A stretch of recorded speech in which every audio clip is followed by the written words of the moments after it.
I don't know if they can kill the gyrocopter twice. If they don't, there's a blink dagger on XC2, so the counter initiation game is going to be so strong by them. There's a BKB on him as well, but it looks like they just want to push out that top tower and maybe create some pressure, and it doesn't look like they want to get aggressive on this Roshan pit area. So instead, they push out the top lane. Lana gets some aggressive vision up. I'm just not sure how they're going to be able to go for pickoffs. I mean, maybe if Lina had a Shadow Blade or something to be able to get in there, but as you can see, like, C-Deck are always going to have some sort of aggressive vision. I'm just not sure how the Lina can ever get into position up to that jungle without C-Deck having some idea about it, right? Yeah, they're going to go for this top tier 2 tower now if they want. The mid tier 3 hasn't been pressured at all. You might as well go for the safer objectives. And if you can fight them outside of your base, that's why you go for the tier 2s. Like, in the off chance that eHome decide to go for some sort of push, then maybe you can actually get something out of it. And it's more golds before you go uphill. Right? Oh, Garter's actually wrapped up behind them, and I don't actually think they have a way to get out of this, as RTK is going to get spotted. Already RTK thrown up in the air. Lanham trying to make the TP out, but even that will not complete. Aggressive finishes off. Last bit of damage thanks to the Rocket Barrage. 7-15 now. C-Deck just took Roshan. They just got an Aegis, and now well set up, as you said, to take that outer tower. And it's looking more and more likely that EG is going to finish at the top of their group, as C-Deck is well ahead in this game. They're even going to go for the smoke here.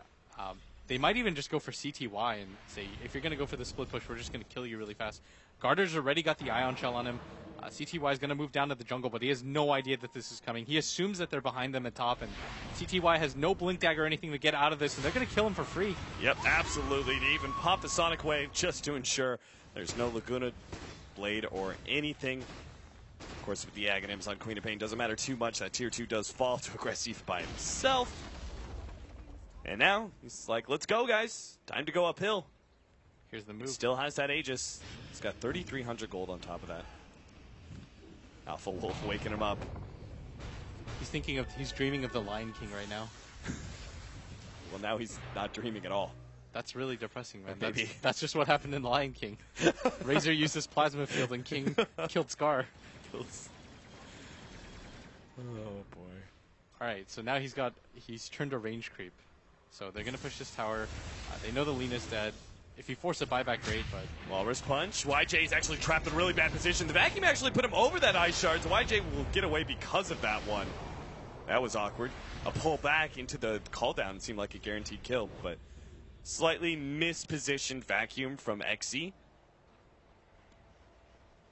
Are they going to back off of this? Mean, they don't have any ultimates that they really rely on too heavily, right? I mean, the wall is good.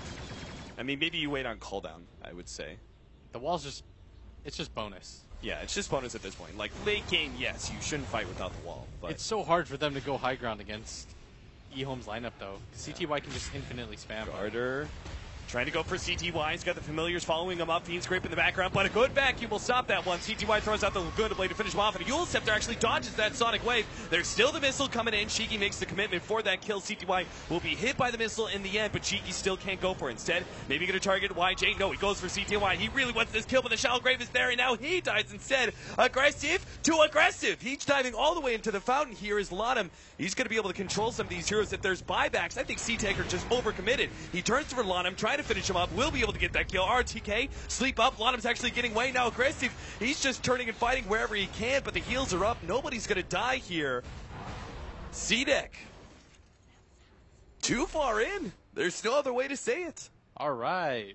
So eHome managed to turn that around. I mean, C-Deck went so far into their base, there wasn't even an objective at play here. No. The Queen of Pain runs over here, the Gyrocopter runs all the way down here. They're just so far out of position, nowhere for them to really respond to. And, I mean, eHome, that's what I said. It's so hard to break their high ground. They don't have the best damage-dealing cores onto towers. Like, they don't have a Deso, they don't have an Assault Cuirass. Their Queen of Pain doesn't have a Necro 3 or anything like that. He's opted to go for the Aghanim Scepter, so his right-click damage isn't that great. Same with the Gyrocopter. Very stats-heavy build. And their supports aren't the best at it either, and so eHome, they just fissure, throw out the Dragon Slave, and eventually C-Deck just got impatient and said, we have an Aegis, why not just go for it? Even if the Queen of Pain kills the Lina there, I think Shiki dies. almost 10 times out of 10. And I mean, he blinked into like 2 or 3 radius. It's completely YOLO'd in for that kill, but he didn't even know if the Grave was up or not. That was just him hoping. Oh, so much of a swing. And they lost the gem. If we just take a look at the net worth chart, it was at 15K, which is really significant, and now like 10K is doable from here with their lineup. BKB CDEC have just basically probably drawn out the game for another 10, 15 minutes because of that. Like, the important thing, if you don't have good high ground, right, is all your high ground pushes rely quite heavily on Aegis, right? You don't have natural high ground pushing abilities, and the enemy team has good defense. You just got to play around that extra life and slowly, carefully siege it down. Yeah, but it's hard to siege it down, though, because eHome just spams. Yeah. They have so many long-distance abilities. They've got the Plasma Field, the Earthshaker Fissure. CTY can just non-stop use Dragon Slave. It's such a long radius with such a short cooldown, and makes it difficult for them to breach. But it looks like they want to go for maybe a smoke here. They have one available. They have the BKB completed on YJ and the level 16 Aghanim Scepter on the Lina, but there's no reason not to wait for CTY's BKB. It's nearly completed. I think that's what eHome is actually waiting for. That's the signal. He only needs a couple more camps. He's going to sell. Yeah, he's going to sell Magic Wand, Bond. Yeah, sells the bottle. That was weird. He didn't have enough for a second. Yeah. BKB up. And they see probably where CDEC are at. I mean, they've got aggressive at the bottom lane. It's very unlikely CDEC are doing another like 4-man smoke play and leaving aggressive alone at bottom because he doesn't have the Aegis. It's too risky to leave him alone. Yeah, and aggressive is now starting to build towards that butterfly. You realize they need a little bit more damage to be able to go high ground. And eHome are grouped up right now, but they don't have YJ who's tailing them. Has a plate mail. This is the Shivas now. And this is a 4-man smoke by eHome. They're going to show their Razor at bottom and hope that CDEC actually split up. And I think that if Shiki, he's going to be Echo Slam. They get the chain stun. Laguna play. Now they're instantly trying to get out. The snowball save was almost there from Garter. They don't have vision of him. Yeah, RTK is actually getting away. Blink Dagger up in 2 seconds. Never mind. Ion Shell. It gets close enough, and ROTK will not be making it out. Still, though, very favorable trade for eHome. They got to kill on the Queen of Pain. Definitely. They didn't trade anything more than that. ROTK's net worth is not worth nearly as much as the Queen of Pain's. Take that trade every time, and it just slows down the game even more and frustrates CDEC.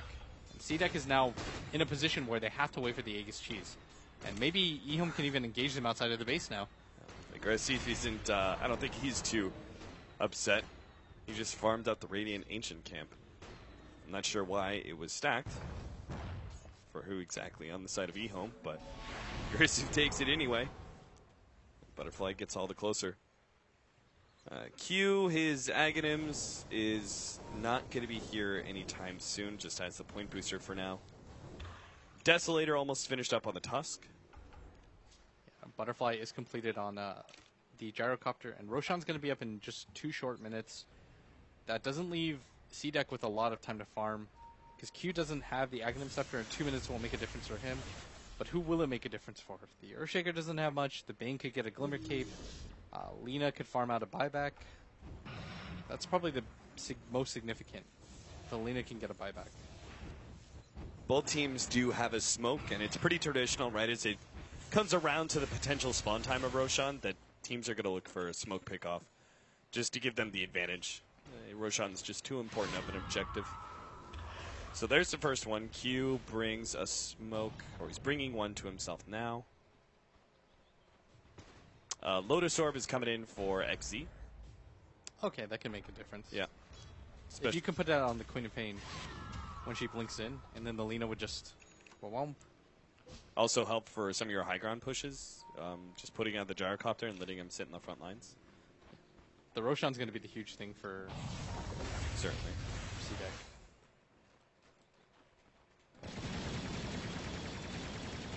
One more fight like that, though, and the net worth could even out. If you just get stomped in a 5-for-1 or whatever that was. Did they even lose a hero, actually? Oh, they lost Lanem, right? That was it? Yeah. They lost Lanem. Did he buy twice? I know he bought back for it. Is there only buyback on Alina right now? Okay, that's not terrible for them. It's probably their main hero, because the Razor won't die easily. And Razor's even building an...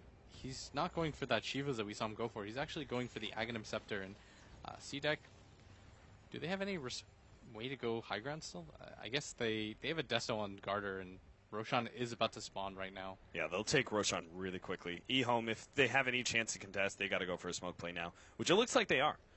Lonham's got his smoke. Everyone's grouped up inside the base. Time to go. Maybe not. It's so rough, though, because the Tier 1 towers are still up on the side of C-Deck, both middle and bottom lane. Like, how do you actually get a good fight around Roshan unless it's directly in the pit or outside of it? There's no sneaky play that you can make where you wrap around and, you know, get into the secret shop area through the bottom lane, or you go through mid and catch someone in the ramp area. There's no sneaky play like that because the Tier 1 towers are stuck. Yeah, that's true. I guess eHome aren't too concerned about this either because of how the previous round went. Maybe they decide to go for it. They're all grouped up. They have to smoke. Yeah, but it's too late. The Midas Armor combo is too much. Maybe they still wait to see if like a good opportunity presents itself. Like if C-Deck decide to group up for 5 here and they don't pay attention, ROTK could just get a really good echo. And he thinks they're at the bottom, but they're not going to find anybody. They just probably will disengage. And C-Deck re-smoke up actually. But eHome should just head home. Yeah, they're going for YJ. eHome, they're sitting behind him with the smoke right now, but they're kind of too far away. YJ, oh, wow. That snowball's so close to being able to stop that TP. Did he have buyback? He didn't have buyback. That was... If they killed him, that's got to be a lane of racks. I saw 0.0 as the snowball connected.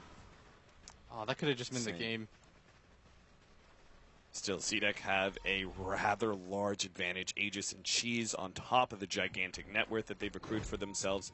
Cheese is on Shiki, Aegis on Aggressive.